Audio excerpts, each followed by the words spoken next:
ప్రభు అయిన యేసుక్రీస్తు నామమున చిత్రాడ క్రీస్తు సంఘం నుండి మీకు వందనాలు సమర్పిస్తూ ఉన్నాను. ప్రియ సహోదరులారా, సహోదరులారా,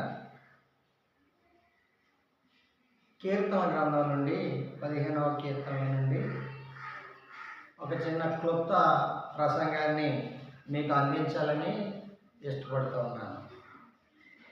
15వ కీర్తన భాగంలో ఉన్నటువంటి విషయాల్ని ఆలోచించేద్దాం. యెహోవా నీ గుడారంలో అతిథిగా ఉండదగిన వాడెవడు? నీ పరిశుద్ధ పర్వతం మీద నివసింపదగిన వాడెవడు? యథార్థమైన ప్రవర్తన కలిగి నీతిని అనుసరించుచు హృదయపూర్వకముగా నిజము పలుకువాడే. అట్టివాడు నాలుగుతో కొండెమలాడడు, తన చెలికానికి కీడు చేయడు, తన పొరుగువాని మీద నింద మోపడు, అతని దృష్టికి నీచుడు అసహ్యుడు. అతడు యెహోవా యందు భయభక్తులు గలవారిని సన్మానించును. అతడు ప్రమాణము చేయగా నష్టము కలిగినను మాట తప్పడు. తన ద్రవ్యము వడ్డీకి ఇయ్యడు. నిరపరాధిని చెరుపుటకై లంచం పుచ్చుకొనడు. ఈ ప్రకారము చేయువాడు ఎన్నడనో కదల్చబడడు. ఈ లేఖన భాగము చదివినది పాత నిబంధనలో భాగమే కావచ్చు. అయితే ఇది క్రీస్తు ప్రభు యొక్క సంఘములో ఎవరు స్థిరముగా నిలబడగలుగుతారు, దేవునికి ఎవరు అతిథిగా ఉండగలుగుతారు అనే విషయాన్ని ఇది క్రీస్తు సంఘానికి వర్తింపజేయడానికి ఎంతో అవకాశం ఉంది. ఇక్కడ క్రీస్తు ప్రభు సంఘంలో ఒక వ్యక్తి నిలవదగాలంటే, దేవునికి అతిథిగా ఉండదగాలి అని అంటే ఇలాంటి లక్షణాలు కలిగిన వాడే అందులో నివసింపగలుగుతాడనే విషయాన్ని వివరించబడింది. పాత నిబంధన భాగం కదండి, మీరు క్రీస్తు సంఘం అని చెప్తున్నారేంటి అని మీకు అనిపించవచ్చు. కీర్తన గ్రంథంలో ఈ 15వ కీర్తనలో యెహోవా నీ గుడారంలో అతిథిగా ఉండదగిన వాడెవడు? నీ పరిశుద్ధ పర్వతం మీద నివసింపదగిన వాడెవడు అని ఈ రెండు మాటలని చూస్తే ఇది క్రీస్తు ప్రభు సంఘానికి సంబంధించిన విషయాలని గమనించవచ్చు. యెహోవా గుడారం అనగా పాత నిబంధనలో సాక్షి గుడారం,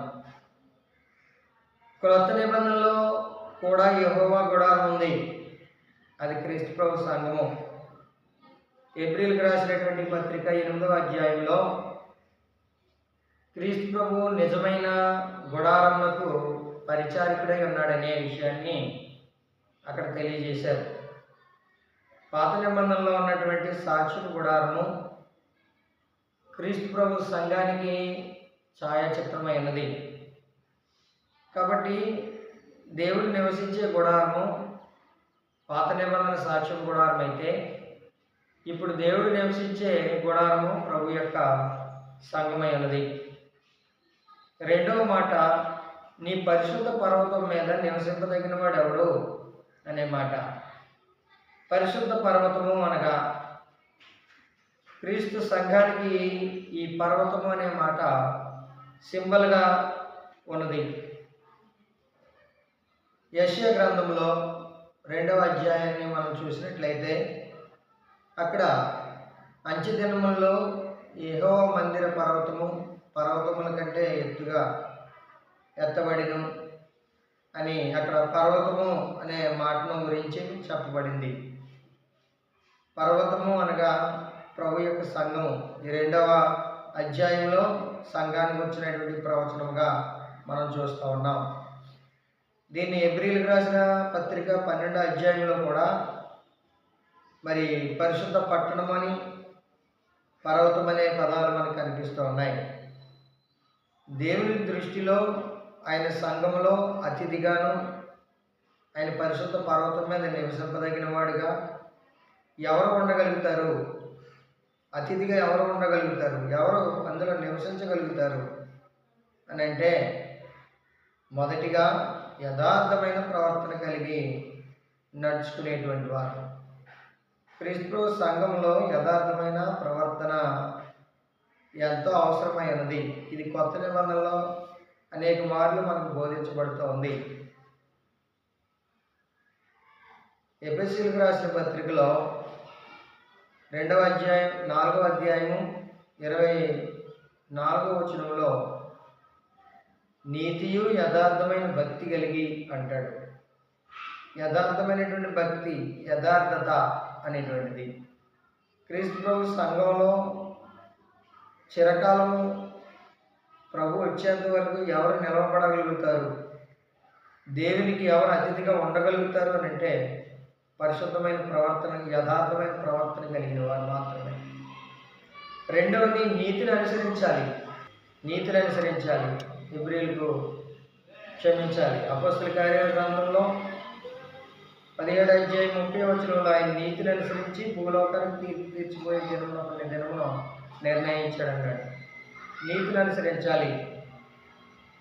మనము నీతిని అనుసరించి చేసిన క్రియల మూలముగా కాక తన కనికరం చొప్పుననే పునర్జన్మ సంబంధమైన స్నానం ద్వారా మనం రక్షించాడని తీతు పత్రిక 3వ అధ్యాయంలో చెప్పబడింది. యథార్థత కావాలి, నీతి కావాలి, హృదయపూర్వకంగా నిజం పలికేవాడు కావాలి. ఎఫెసీయులకు రాసిన పత్రిక 6వ అధ్యాయంలో ప్రతివాడు 4వ అధ్యాయంలో ప్రతివాడు తన పొరుగువానితో సత్యమే మాట్లాడాలి అంటాడు. 3 విషయాలు మనం ఆలోచన చేసాం. 4వ విషయం, అటువాడు నాలుగుతో కొండెములాడడు, తన చెలికానికి కీడు చేయడు, తన పొరుగువాని మీద నింద మోపడు, అతని దృష్టికి నీచుడు అసహ్యుడు. ఇవన్నీ కూడా కొత్త నిబంధనలో క్రైస్తవ జీవితానికి సంబంధించినటువంటి విషయాలుగా కనిపిస్తున్నాయి.